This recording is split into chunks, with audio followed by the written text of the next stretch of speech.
Unit 23 Self-Help Groups SHG JAIIP Principles and Practices of Banking Module B Page number 78 Self-Help Groups Self-Help Group is a voluntary association of poor people formed with the common goal of social and economic empowerment, with a view to combat growing problem of poverty.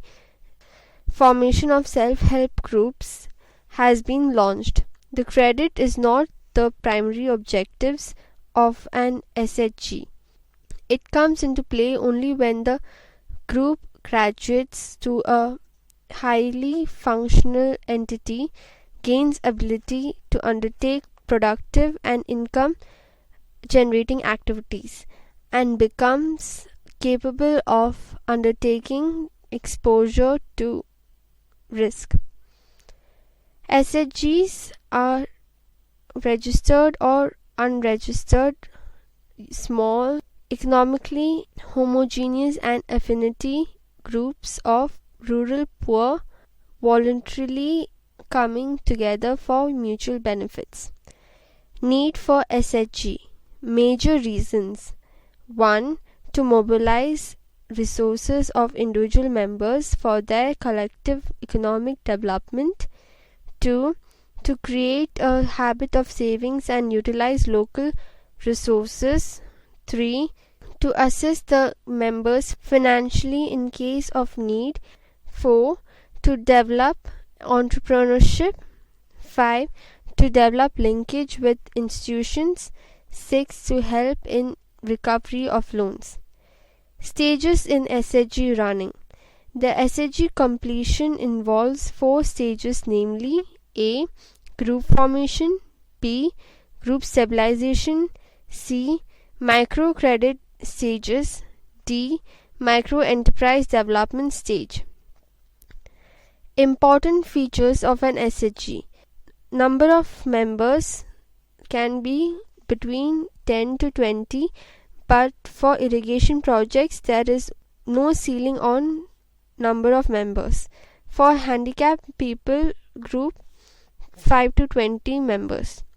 Members are generally the people below poverty line. Members marginally above poverty line, normally up to 20%, exceptional 30% can also be included, but they will not be eligible for subsidy. There can be one person from one family in one SHG. One person cannot be member of more than one SHG.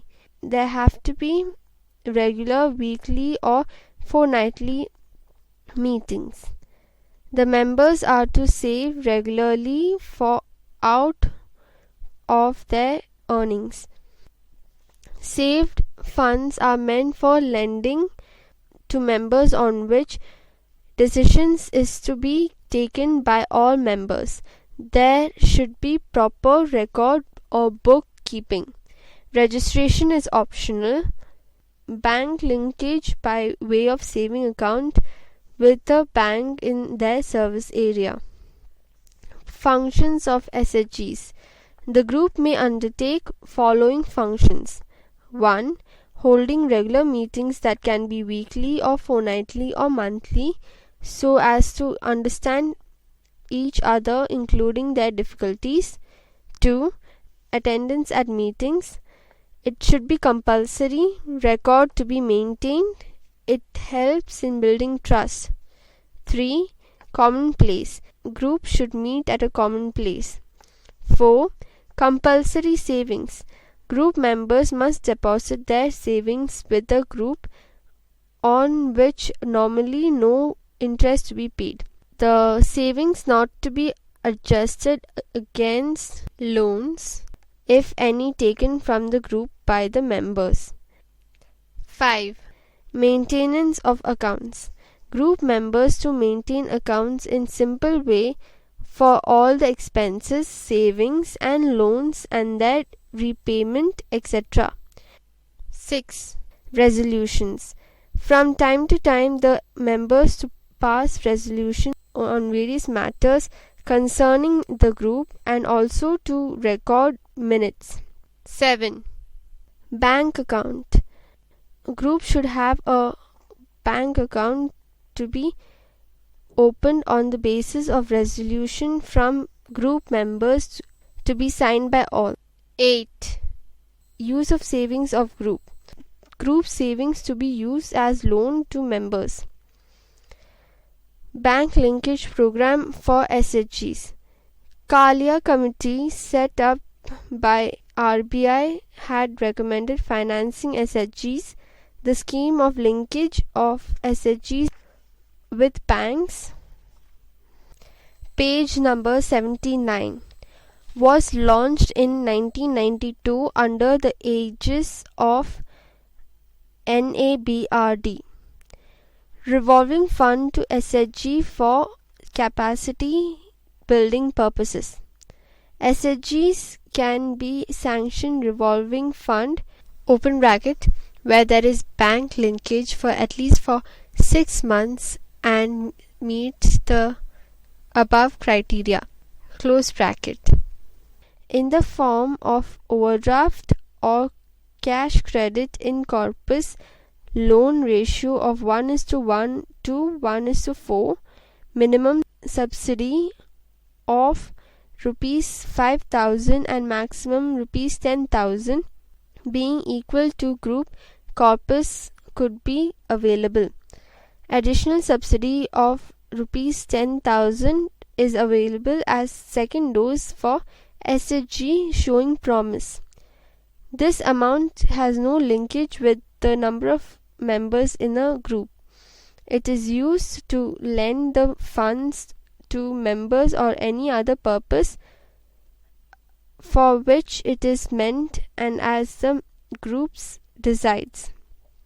Interest is not charged on amount of subsidy. Unsecured cash credit or overdraft continues with the coexistence of SHG. Group can pay the amount when it wants to pay the debt. Amount of subsidy can be adjusted when activity is discontinued or dissolution of the group or loan becoming bad of recovery.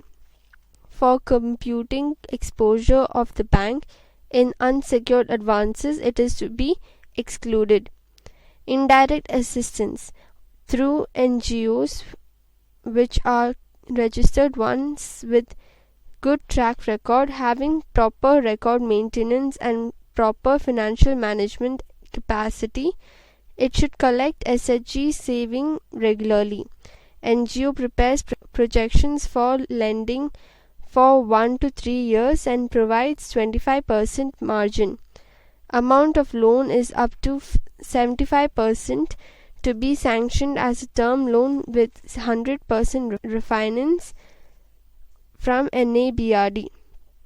Role of NABRD. NABRD facilitates promotion of SHGs. It provides 100% refinance at concessional rates to banks for SHG financing. Opening of savings bank account. The SHG registered or unregistered which are engaged in promoting savings habits among their members would be eligible to open savings bank accounts with banks. These SHGs need not necessarily have already availed of credit facilities from banks before opening savings bank accounts. Margin and security norms. As per operational guidelines of NABRD, SHGs are sanctioned savings linked loans by banks open bracket varying from a saving to loan ratio of 1:1 to 1:4 close bracket. Experience showed that group dynamics and peer pressure brought in excellence recovery from members of the SHGs. Banks were advised that the flexibility allowed to the banks in respect of margin, security, norms, etc. under the pilot project would continue to be operational under the linkage program even beyond the pilot phase. Presence of defaulters in SHGs. The defaults by a few members of SHGs and or their family members to the financing bank should not ordinarily come in the way of financing SHGs per se by banks, providing the SHG is not in default to it. However, the bank loan may not be utilized by the SHG for financing a defaulter member to the bank.